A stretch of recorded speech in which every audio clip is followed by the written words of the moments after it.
గిదేంది గిరీష్ ఇవాళ గీళ్ళ ఫోటోలు పెట్టినావు. కింగ్ మన ముగ్గురు ఖాన్లు ఉన్నారు, సుశాంత్ సింగ్ రాజ్పూత్ ఉన్నాడు, జావేద్ అఖ్తర్ ఉన్నాడు, సోహా అలీ ఖాన్ మన సైఫ్ అలీ ఖాన్ సోదరి ఉన్నది, గుల్షన్ కుమార్, సారా అలీ ఖాన్, కరీనా కపూర్, సైఫ్ అలీ ఖాన్. ఏంది ఇదనంటే నేను బాలీవుడ్లో ఉన్న నటుల బొమ్మలు పెట్టిన గంతే. అయితే మీరు ఒకటి అర్థం చేసుకోవాల్సింది ఏంటనంటే ఈ ఉర్దూవుడ్ బాలీవుడ్ ఇలా సమరిష్టకి ఏమైనా మద్దతు తెలిపిందా మద్దతు? ఎవడు తెలుపలే. అయితే మీరు అంచెలంచెలుగా 1971 తర్వాత తీసుకొని చూస్తే వీళ్ళకు ఈ సినిమా ఇండస్ట్రీలో ఇంత పైసలు ఏడికైనా వచ్చినాయి అని చెప్పి మనం ఆలోచిస్తే ఏమైంది తెలుసా ఫ్రెండ్స్? ఒకటి మీరు గుర్తుపెట్టుకోవాలి. ఏంటి అంటే వీళ్ళకు డబ్బులు ఫస్ట్ మీకు ఒకటి డాలర్ పైసా సంగతి తెలవాలి. అమెరికా పోయి సౌదీ అరేబియా దగ్గర కూర్చొని, అరబ్ దేశాల దగ్గర కూర్చొని మీ ఆయిల్ని మేము చూసుకుంటాం, మీరు కేవలం ఏదైతే ఆయిల్ విక్రయం ఉంటుందో, ఆయిల్ అమ్మకం ఉంటుందో అది కేవలం డాలర్లలో చేయాలని చెప్పి ఈ పెట్రో డాలర్ లొల్లి షురువైంది. అంటే బంగారపు నిలువలు ఎంత ఉంటాయో అంత డాలర్ ప్రింట్ చేయాలన్నది కూడా వదిలేసారు. నాకు అవసరం ఉన్నప్పుడు నేను డాలర్ ప్రింట్ ఇస్తా.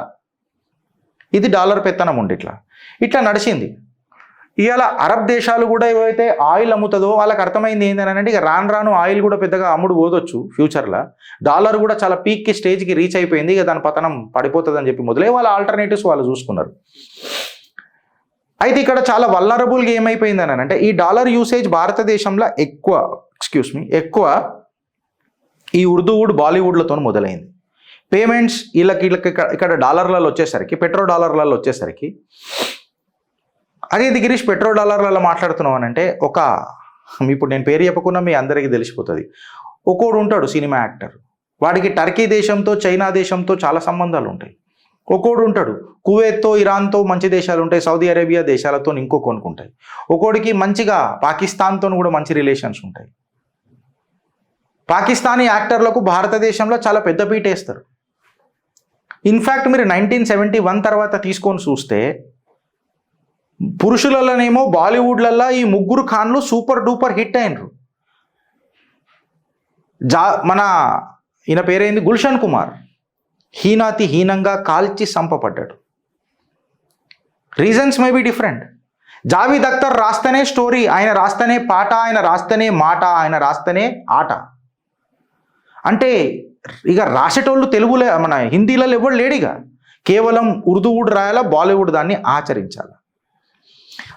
ఆడదాకెందుకు సోహా అలీ ఖాన్ ఎవరైతే హిందూని పెళ్లి చేసుకుందని తెలిస్తే ఆమెని మొత్తం సినిమా ఇండస్ట్రీలకేని పంగనామాలు పెట్టేసిర్రు అలా దంపతులకు. ఈయన కనబడుతుర్రా వాళ్ళు ఇప్పుడు కలిసి ఉన్నారా లేదా దేవుడు ఎరుగు, మనకు తెలియదు. కానీ వీళ్ళు ఎక్కడ కనబడతలేరు. అదే కరీనా కపూర్ ఖాన్ అయితే మాత్రం ఆమెకి ఇప్పటికీ ఆఫర్లు కనబడుతూనే ఉంటాయి. ఆమె అడ్డగోలుగా మాటలు మాట్లాడుతూనే ఉంటుంది. ఆపరేషన్ సింధూర్ మీద మాత్రం వీళ్ళు ఎవరు మాట్లాడరు. కెరీర్ తారాస్థాయికి పోతున్న సుశాంత్ సింగ్ రాజ్పూత్ ఒక రూమర్ మాత్రమే. సైఫ్ అలీ ఖాన్ కూతురు సారా అలీ ఖాన్తోని కొంచెము అలీజ్డ్ రూమర్స్ వస్తే ఇలా సుశాంత్ సింగ్ రాజ్పూత్ లేడు భూమి మీద. అదే మేల్ డామినేషన్స్లో మాత్రము నేను డైరెక్ట్ చెప్తున్నా, ముస్లిం డామినేషన్ ఈ ఉర్దూవుడ్లో ఎందుకున్నది ఎక్కువ? ముస్లిం మేల్ డామినేషన్ ఎందుకున్నది ఎక్కువ? నేను మాట్లాడతా, నేను ఖచ్చితంగా నువ్వు కుల గణకాడికి మాట్లాడినప్పుడు నేను ఎందుకు మాట్లాడొద్దు ఇవన్నీ అని అంట. ముస్లిం మేల్ డామినేషన్ ఈ బాలీవుడ్లో ఎందుకున్నది? మళ్ళా అదే ముస్లిం ఫిమేల్ డామినేషన్ లేదు, బికాస్ దట్ ఈస్ అగైన్స్ షరియా. నువ్వు కాషాయ వస్త్రాలకి ఏపించి దీపికా పడుకోన్తో ఇష్టం వచ్చినట్టు డాన్స్ ఆడిపిస్తావు. అదే మీ వాళ్ళు సనా ఖాన్ ఎక్సెట్రా వెనకటికి ఎంత ఇప్పుకొని తిరిగినా తర్వాత బుర్కా క్లాడ్ ఉమెన్ లెక్క కనిపిస్తారు. అండ్ నేను చేసిన రీసెర్చ్ తప్పైతే నన్ను ఉతికేయి ఫ్రెండ్స్. నేను నార్మల్గా 1990s నుంచి తీసుకొని వచ్చిన సారా అలీ ఖాన్, వరీనా హుసేన్, జీనత్ అమాన్, వహీదా రెహమాన్, దిలీప్ కుమార్, సైరా బాను, సోనీ రజ్దాన్, నర్గీస్, ప్రవీణ్ బాబీ, అర్బాజ్ ఖాన్, జరీన్ ఖాన్, హ్యుమా కురోషి, ఫాతిమా సనా, షేక్, నర్గీస్ తిప్పి కొడితే 20-30 మంది కనిపించారు నాకు ఫీమేల్ బాలీవుడ్ స్టార్స్. అదే ఫీమేల్ సనాతన ధర్మం అలా అనలేము, హిందూ అల్లని తీసుకొని చూస్తే సుష్మిత, ఐశ్వర్య, రవీనా, కంగనా, కాజల్, రాణి, ఉర్మిళ, బిపాషా, దీపిక, రకుల్, కరిష్మా, కరీనా, ప్రియాంక, పరిణీతి, అనుష్క, కాజోల్, జక్లీన్, శ్రద్ధ, సోనం, అసిన్, జినిలియా, నేహా, యామి గౌతమ్, విద్యా బాలన్, రేఖా, డింపుల్, హేమ, జయప్రద, మాధురి, శ్రీదేవి, లారా దత్త, ట్వింకిల్, శిల్పా శెట్టి, షమితా శెట్టి, జూహీ చావ్లా, ప్రీతి, అమిషా పటేల్, బేండ్రే, సోనాలి, శ్రేయా, తప్సీ, దివ్య భారతి, మమతా కుల్కర్ణి, మీనాక్షి, శేషాద్రి, జయప్రద. 46 పేర్లు చెప్పిన నేను. 1980s నుంచి 1985 నుంచి 1990s నుంచి తీసుకుంటే ఇంతమంది. అంటే వాళ్ళ మహిళలు ఏ రకంగా ప్రొజెక్ట్ చేస్తున్నారు, మన మహిళలని ఏ రకంగా ప్రొజెక్ట్ చేస్తున్నారు, మనోళ్ళనే మనకు ఖిలాఫ్ చేసిన డోంగ్ సెక్యులరిజం. ఆపరేషన్ సింధూర్ అయితే ఎవడు మాట్లాడాడు, శర్మిష్ఠ మీద ఏమన్నా అయితే ఎవడు మాట్లాడాడు. అదే ఎక్కడైనా మాట్లాడితే I'm ashamed that I'm N Indian, rape culture in India. దీని మీద ఒకసారి మీరు ఆలోచించురు ఫ్రెండ్స్. ఎవరిని బాయ్కాట్ చేయాలా, ఎందుకు బాయ్కాట్ చేయాలా అని చెప్పి మాట్లాడితే అమీర్ ఖాన్ ఒక సబ్జెక్టు రిఫరెన్స్ మాట్లాడతాడు. ఇలా కొన్ని సినిమాలు జపాన్లో కూడా హిట్ అవుతున్నాయి. అమీర్ ఖాన్ ఏమంటాడంటే ఫండమెంటల్ ప్రాబ్లం నడుస్తుందట సినిమా ఇండస్ట్రీలో.